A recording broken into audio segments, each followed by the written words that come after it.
bébé.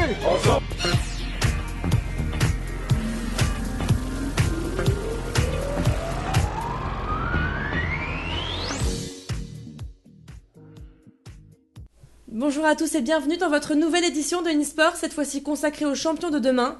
Vous allez découvrir comment évoluent ces jeunes au quotidien pour espérer accéder au haut niveau. Et pour commencer cette émission, zoom sur les points forts d'un centre de formation aujourd'hui.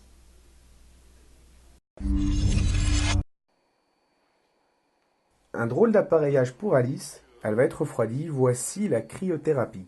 Il s'agit d'une pièce un peu spéciale, un mode de récupération unique en France. 3 minutes, hein. 3 minutes pour commencer, après tu peux rester 10 sur 15. Non, si ça va aller.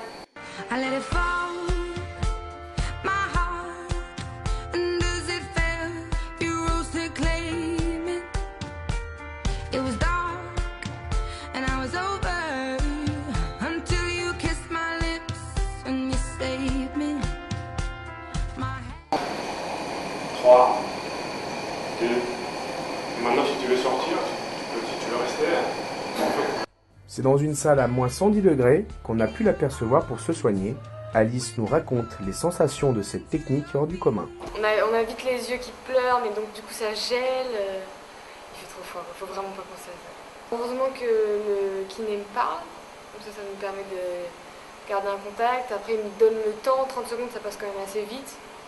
Après je marche, je sais que comme la dernière fois j'ai une technique, à la moitié je marche dans l'autre sens. J'ai l'impression que ça dure moins longtemps.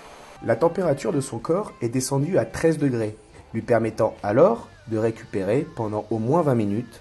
Vous l'aurez donc compris, les centres de formation disposent d'infrastructures exceptionnelles, mais sont aussi l'incarnation de valeurs exemplaires.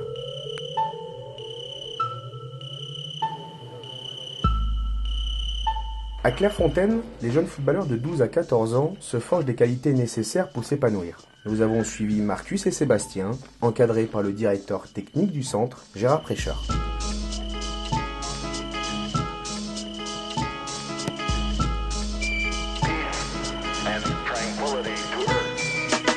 Ancré à l'INF depuis 2000, Gérard Prêcheur prône les valeurs à la base de cette formation. S'il y avait deux mots à retenir, sur lesquels on s'appuie au quotidien, c'est exigence et respect.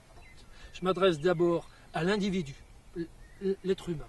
Il représente quelque chose pour moi, il représente quelque chose pour nous, et ça c'est capital, et ils le ressentent. Ce qui veut dire qu'après, que sur le terrain, je ne m'adresse plus à la même personne.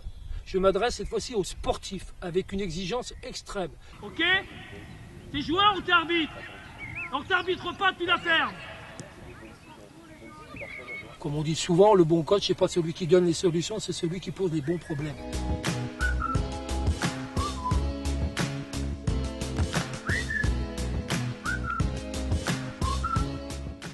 C'est ici, à Clairefontaine, que Marcus et Sébastien touchent du doigt leurs rêves.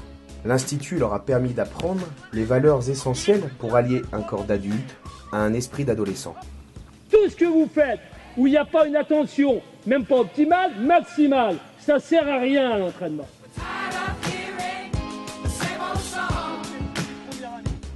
Je suis devenu plus mûr. J'y suis allié le scolaire et le foot. Et j'espère devenir footballeur professionnel. J'ai beaucoup mûri et j'ai su apprendre l'esprit d'équipe. Et aussi ça m'a apporté des nouvelles connaissances footballistiques que je n'avais pas. Parce que je me suis attaché à mes amis, et au coach et à un système de vie que je n'avais pas avant, et d'y changer ça va être dur.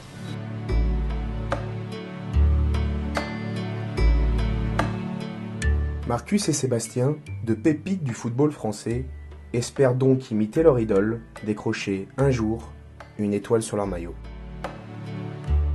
Alors on l'a compris, les infrastructures de qualité et la transmission des valeurs sont primordiales dans la formation des espoirs, mais pas seulement, le bien-être reste essentiel et pour en parler, j'ai le plaisir d'accueillir sur notre plateau la responsable de l'unité jeunesse qualité de vie à l'INSEP, Anne Templé, bonjour. Bonjour Constance. Donc première question, il me semble que votre parcours a été un peu atypique, est-ce que vous pouvez nous le raconter en quelques phrases ? Alors effectivement, j'ai commencé par obtenir une maîtrise de biologie. C'est justement en fréquentant l'université que j'ai répondu à une petite annonce qui m'a amenée à l'INSEP en tant que répétitrice. auprès des jeunes. Répétitrice, il s'agit de faire travailler les jeunes, leur approfondir un petit peu les notions, faire du complément de cours par rapport aux enseignements donnés par les professeurs. Et donc, et votre rôle en tant que responsable de l'unité jeunesse, qualité de vie aujourd'hui à l'INSEP? Alors, il s'agit avec toute mon équipe de mettre en œuvre des conditions favorables à la réussite du projet sportif et scolaire de nos jeunes. Et également, nous avons l'ambition, c'est peut-être un petit peu exagéré, mais on s'y accroche, d'en faire les citoyens de demain. Donc, on leur apporte des notions aussi sur la citoyenneté et le civisme. Et donc, quels sont les problèmes rencontrés en général dans l'éducation de ces jeunes ? Tout d'abord, il y a les problèmes liés à la taille de l'internat, puisque 136 jeunes sont accueillis tout au long de l'année. La mixité également, il y a des garçons et des filles de 14 à 18 ans. Et puis évidemment, vous imaginez à cet âge-là, les petits problèmes liés à l'adolescence que nous réglons donc par un règlement intérieur très précis et auquel nous tenons beaucoup. D'accord, et donc ils sont éloignés de leur famille donc dès 14 ans. Est-ce que c'est une difficulté majeure pour ces jeunes ? Alors la plupart du temps, ils ont déjà vécu un parcours loin de leur famille, en CREPS. Et donc il y a une petite période d'adaptation qui très vite laisse place à beaucoup d'autonomie et de responsabilisation. Donc ce qui est important, il me semble, pour le sportif de haut niveau en général. Ce sont des valeurs effectivement qui leur serviront tout au long de leur carrière.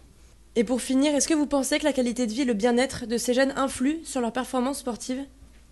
J'espère effectivement que notre travail apporte une vraie valeur ajoutée à tous ces jeunes et qu'ils en tireront profit tout au long de leur carrière.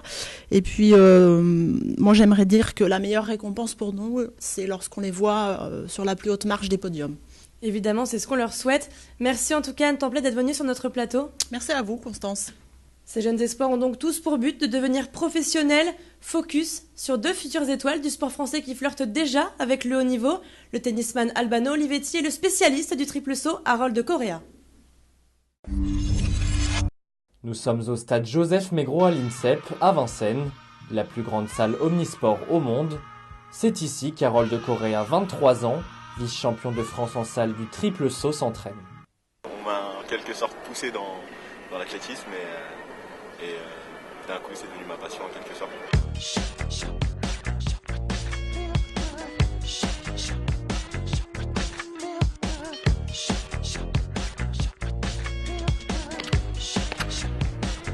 Autre lieu, autre préparation.